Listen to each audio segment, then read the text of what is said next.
Bonjour à tous, bienvenue dans cette émission du 12 septembre 2023 qui s'intitule Ils achètent. On va voir qui achète, c'est évidemment les mains fortes, les whales. On va voir ce qu'on peut faire pour les suivre, est-ce qu'il faut les suivre. Et donc on va décortiquer, étudier les derniers mouvements du Bitcoin qui ont été assez mouvementés. On va voir tout ça et les dernières news. Euh, sur les dernières news, récemment, Chainlink qui est dans un range interminable depuis 1 an et demi, on va voir ça sur les graphiques, et les baleines qui augmentent la taille de leur bague. Donc c'est dans le thème de la vidéo, ils achètent, les whales achètent sur le Bitcoin, mais aussi sur certains altcoins, comme le Chainlink. On va voir comment ils ont pu manipuler le cours, et on va voir à quel point c'est les mêmes patterns absolument partout. Fait, on va dire, fait à part, c'est le Salvador, qu'on connaît tous, le pays qui a adopté le Bitcoin comme monnaie nationale et qui pousse le Bitcoin tout le temps. Et c'est pour l'instant, c'est pas un mauvais move, on va dire. Je pense qu'en bull run, c'est là, on va voir, c'est là où les autres pays vont voir que c'était très intelligent d'avoir fait ça. Et c'est là que le Salvador va prendre plus de place sur la scène internationale. Mais pour l'instant, en plein bear market, c'est déjà une bonne nouvelle que ce soit pas une catastrophe. On va dire qu'ils sont pas en retard sur leurs dettes, etc. Donc ils s'en sortent plutôt bien sur le Bitcoin. Ils avaient dit qu'ils en achetaient un par jour depuis 1 an. Je sais pas si ça a été fait, il n'y a pas eu de suivi, je pense pas, parce que ça représente quand même beaucoup d'argent. Mais, euh, mais voilà. Et du coup, là, ils vont imposer. Ils vont, ouais, après, ils vont imposer, ils vont rendre ça obligatoire, l'étude du Bitcoin à l'école. Donc toutes les nouvelles générations là-bas seront formées sur le Bitcoin, ce qui est une bonne chose. On a vu qu'ils formaient depuis peu les profs, tout simplement pour qu'ils soient aptes ici, voilà, pour qu'ils soient aptes à apprendre aux élèves ce qu'est le Bitcoin, il leur apprend à faire des transactions, etc. Donc c'est évidemment une bonne chose, ça démocratise encore plus le Bitcoin là-bas. Et aussi le second côté, on va dire, à ça, c'est d'attirer les entreprises crypto au Salvador, parce qu'en fait ça fait une activité de dingue, ça attire des capitaux. Et quand on voit comment les entreprises crypto sont rejetées dans plein d'autres pays, le Salvador, je pense, veut profiter de ça pour attirer les entreprises chez eux, et c'est une bonne chose. Tether, donc USDT, qui a énormément de fonds, hein, a investi 1 milliard de dollars dans le mining au Salvador. On a aussi Binance qui devenait le premier exchange régulé au Salvador. Et rien qu'avec ces deux noms, on a vraiment des plus gros acteurs des cryptos au monde. En fait, Tether et Binance, c'est deux monstres qui se comptent vraiment sur les doigts de la main, quoi. Donc voilà. Ça aussi, je pense que vous avez entendu parler, c'est une erreur qui coûte 1,5 million de dollars à un individu, en fait, qui va payer 1 million de dollars de fees pour une transaction de quelques milliers de dollars, il me semble, même genre de moins de 2000 dollars, à 1900 dollars. Et en fait, c'était probablement un exchange qui s'est à peine rendu compte de ce qui s'est passé, puisque la pool de mining qui a miné le bloc enfin évidemment, eux ils se rendent compte que c'est eux qui ont miné le bloc parce qu'ils ont reçu 20 bitcoins en plus. Du coup, avant le halving, à chaque fois qu'on mine un bloc, on a 6 bitcoins. Et eux, plus les fees des transactions dans ce bloc, eux en ont reçu 1,5 million en plus. Et ils étaient prêts à ouvrir des discussions pour rembourser celui qui avait fait l'erreur, mais ils n'ont toujours pas eu de manifestation en fait. Donc c'est très possible que voilà, le wallet ce soit un exchange qui s'en sont même pas rendu compte, puisqu'ils ont fait des centaines de milliers de transactions. Au niveau de la map, bon, on y voit que sur le daily c'est plutôt rouge. Après, c'est plus sanglant quand même sur le weekly et le monthly. Mais on s'est quand même bien rattrapé des mouvements d'hier, on ira voir ça sur les graphiques. Et les volumes ont juste doublé depuis hier à la même heure. Évidemment dans le mauvais sens, mais au moment où il y a eu un retour des volumes, petit à petit, ça revient. Donc niveau graphique, qu'est-ce qui s'est passé? On voit hier soir, donc tout le monde l'a vu, hein, euh, l'énorme dump ici, on est en daily, donc énorme dump, et là on est peut-être en train, donc on est en train de retaper un gros support, hein, qu'on peut voir aussi en weekly, mais en weekly ma charte elle est dégueu, on voit rien, mais hop là, on va montrer très vite fait que c'est une zone importante. C'est la zone qui nous a rejeté quand on était dans le fin fond du trou, hein, en dessous des 20 000 dollars, 25 000 dollars, qui nous a rejeté plusieurs fois, c'était une grosse résistance. et c'est devenu un assez bon support puisqu'elle converge avec une moyenne mobile et elle nous a supporté après notre grosse extraction. Donc en fait c'était un pullback parfait. L'idéal ça aurait été de faire hop là, une extraction, pullback et repartir, ce n'est pas le cas. Et là on est en train de on est en train de tester une deuxième fois ce gros support. Donc en daily on a fait une grosse bougie assez dégueu et ce matin quand je me suis réveillé on était en train de faire une bougie de ravalement haussière. Donc une bougie de ravalement haussière c'est quoi? C'est quand on a une grosse bougie comme ça et qu'ensuite la bougie juste après va la ravaler et va clôturer juste au-dessus. Comme ça.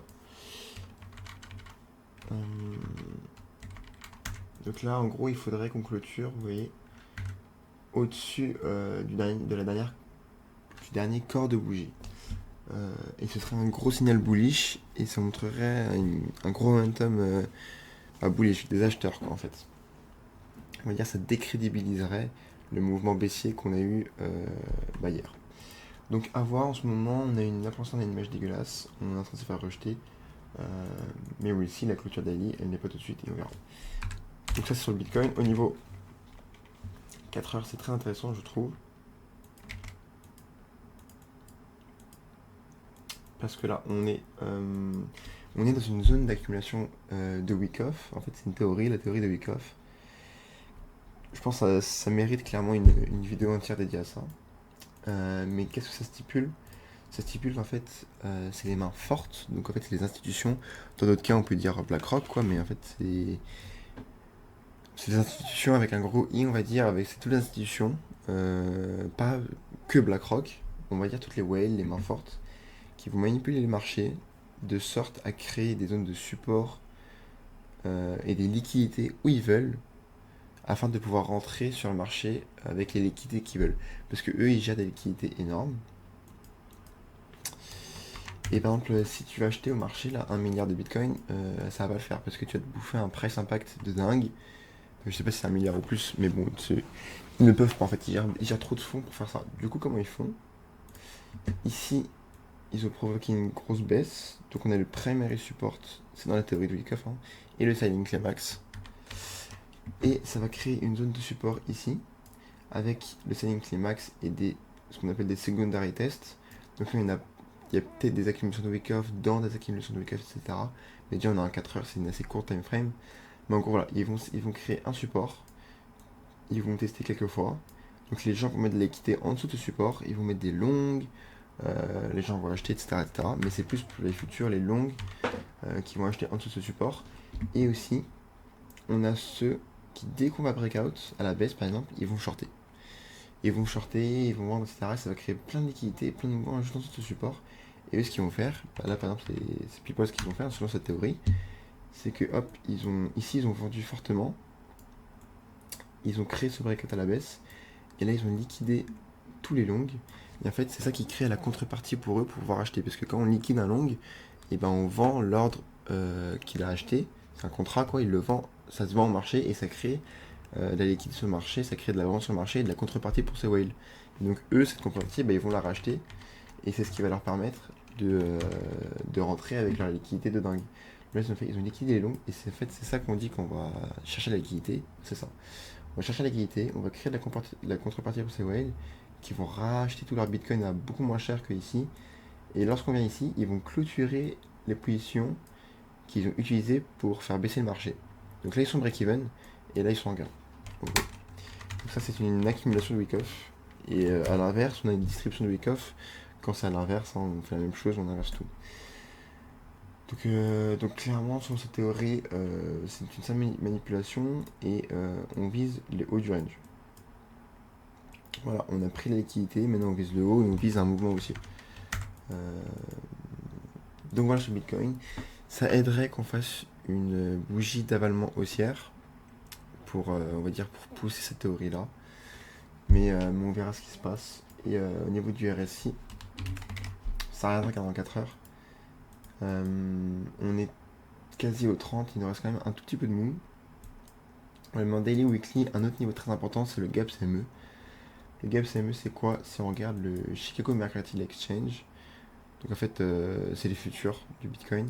Et donc eux, c'est pas coté le week-end, on va dire, c'est comme un stock traditionnel, quoi. En fait, c'est une action traditionnelle. Et chaque gap est amené à être comblé. Vous voyez ici, on avait un gap, ça a été comblé. Donc, je crois que la stat, c'est un gap sur 10, ou alors 2 sur 10 ne sont pas comblés. Et on appelle ça des gaps de rupture.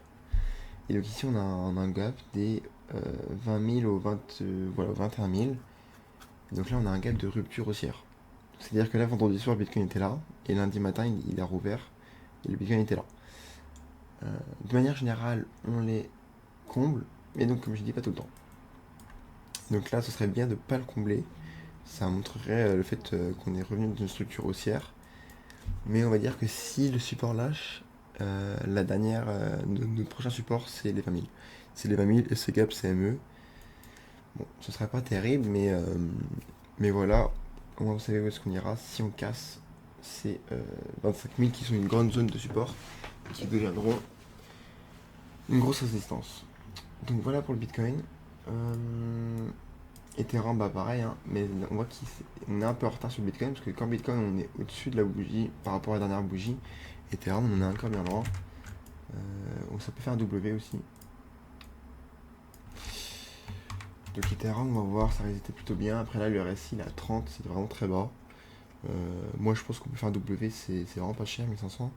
Après, moi, j'ai pas mal de liquidités qui pourront arriver dans les semaines à venir. Donc honnêtement, ça me dérange pas du tout, hein. Je vais principalement acheter du Bitcoin et l'Ethereum. Parce que bah, vous voyez, hein, c'est tout simplement la Bitcoin dominance qui présente trop de force. Donc il faut mettre en fait en proportion, je pense qu'on va dire entre 10 et 20% d'altcoin, ça suffit amplement. Parce que la Bitcoin dominance est trop forte, et même acheter de l'Ethereum, là, ça fait que peu de sens. Après, 1500, c'est vraiment pas cher, je trouve. Ça dépend de chacun. Donc voilà pour les gros dossiers. Qu'est-ce que je voulais dire Voilà. On a. Après, au niveau des altcoins, bah, c'est dur, hein, tout le monde souffre. On voit ici, hop, la market cap des altcoins. On est en train de se faire supporter par une grosse zone de support. Mais voilà, on est au plus bas du bear market, hein. Le seul plus bas qu'on avait fait, c'est FTX sur les altcoins. Donc en gros, c'est dur. Vite, rapidement. Ah oui, j'avais un gros dossier sur Atom. Voilà, donc là par exemple, je vous parlais d'une bougie de ravalement haussière, ça c'en est une. Sur Tao, Bitensor, si on clôture au-dessus ce soir de celle-là, c'est une bougie de ravalement haussière. Et ça monte du momentum pour les acheteurs. Au niveau du RSI, on a à 30. En daily, on est très bas. Après en weekly, on a plus de mou. Mais là, on était tombé sur des niveaux assez bas. En 50 $, il y a 2 mois, on était à 95. Donc on s'est mangé un moins 45%. C'est puissant, mais ça, moi, c'est un bag long terme que je ne swing pas. Donc c'est un long terme, mais je regarde à peine, on va dire. Caspa, ça résiste étonnamment bien. C'était monté très fortement, ça a digéré, mais peu, on va dire, comparé à la hausse. Et ça continue la reprise haussière, peut-être ça va faire une 1, 2, 3, avec une grosse vague haussière. On va voir sur mes réactifs, on a un peu en surchauffe quand même, en surachat. Oui, ici. Veracity, c'est un autre dossier. Alors, soit on est dans un canal descendant. Moi, Veracity, c'est clairement une pépite pour moi. On va dire, c'est un de mes projets coup de cœur. Et je vise des gros multiplicateurs pour le prochain bull run. On parle des gros multiplicateurs, x30, x50, x100. Faut le dire quand on le pense. Et je me suis positionné en fonction de ça. Et là, on est soit dans un canal descendant, où la target elle est à la hausse, on fait ça, on pull back, on sort, pardon, on break out, on pull back, et la target revient ici, au niveau de février 2023. C'est 2,5 fois les niveaux actuels. Ou alors un triangle descendant. Peut-être il y a beaucoup d'informations, mais comme ça, on sait. Et la target, c'est à la baisse. Donc on va voir lequel. Évidemment, je préfère un biseau ascendant. Mais comme je vais rechercher dans peu, je suis déjà surexposé sur Veracity, mais je pourrais toujours remettre un petit billet. Donc Chaining, on en parlait tout à l'heure. Qu'est-ce qu'on voit en fait? C'est un gros range de bear market où il ne se passe absolument rien. Enfin, sur les long time frames, il ne se passe rien. Et on peut aussi voir ici une manipulation de Wyckoff, hein, avec toutes les grosses baleines qui créent un énorme support et toute liquidité ici, qui vient à manipuler le marché, les gens vont vendre, etc. Et ils vont voir leur contrepartie aussi, hop là. Et on va tout de suite remonter et clôturer les positions qu'on a ouvertes ici qui ont fait que le cours chutait, quoi. Donc c'est encore le même cas que sur Bitcoin. En fait, on se rend compte que sur les cours dossiers, c'est tout le temps ça. Sur les gros stocks, le Bitcoin, etc., les cours dossiers, c'est absolument tout le temps ça. Et là, on est en dessous du support, enfin en bas du range, et on cible le haut du range tranquillement, jusqu'au moment en fait où on va breakout, pullback, et ensuite repartir en période haussière. Ce sera le cas quand on passera au-dessus des moyennes mobiles. C'est un bon indicateur de si on est dans un mouvement haussier ou baissier généralement. Et ensuite, le gros crash, on va dire, le gros dossier. Le gros dossier qui fait mal, c'est Atom. J'en avais racheté au niveau des 7. Clairement, je pense que je peux en racheter parce que c'est un biseau descendant. Donc ça, c'est une structure haussière. Enfin, sur le court terme qui est baissière. Hop là, mais dès qu'on va breakout, on va pullback. Et c'est une structure, on va prendre ici la base et la mettre au moment où on la breakout. Et Atom, il se fait absolument déchirer. On a en weekly ici, le RSI est en train de faire un petit W. Tout comme le cours, hein. Il n'y a absolument pas de divergence ou quoi. Voilà, avec la neckline qui est là. Donc là, ça encore une fois de pullback et de confirmer le changement de tendance. Donc là, on est au niveau très bas, les gars. Ça, moi, je vais en racheter parce que un Thomas 6, on est au niveau des plus bas de. Ouais, c'est ça, de l'attaque de la SEC où les Bitcoin prenaient super cher en fait. Et depuis, c'est très mal relevé. Sauf là, en fait, il est revenu, il est revenu à la chute très fort. Il y a des énormes perfs à faire, hein. x2,5 sur ces niveaux-là. Si on confirme notre W, c'est magnifique. Et ici, on pourra reprendre des profits. Donc, Atom, très intéressant. Et on a des RSI à 30. En fait, c'est du jamais vu sur Atom. Donc, RSI à 30, en fait, ça peut être qu'une bonne zone d'achat. On peut rechuter, évidemment, encore, si on est vraiment en survente. Mais je pense quand même que ça reste assez sain de forcer son DCA, on va dire, sur des zones d'achat, sur des zones de ce prix-là. Donc voilà, merci d'avoir écouté. Pour ceux qui sont encore là, il y en a forcément peu, s'il y en a, mais bon, c'est pas grave, c'est le début. Et abonnez-vous et mes premiers likes, ça fera toujours plaisir. Et je vais sortir tous les dossiers sur les cryptos très intéressantes. Et en fait, des émissions quotidiennes comme celle-ci, il y en aura tous les jours pendant très longtemps. Et j'en suis ravi parce que ça va me former encore plus, puisque lorsqu'on explique quelque chose, il faut absolument qu'on l'ait très bien compris. Et tout simplement, moi, c'est un exercice qui me plaît fortement. Donc je vous dis merci d'avoir écouté et à la prochaine.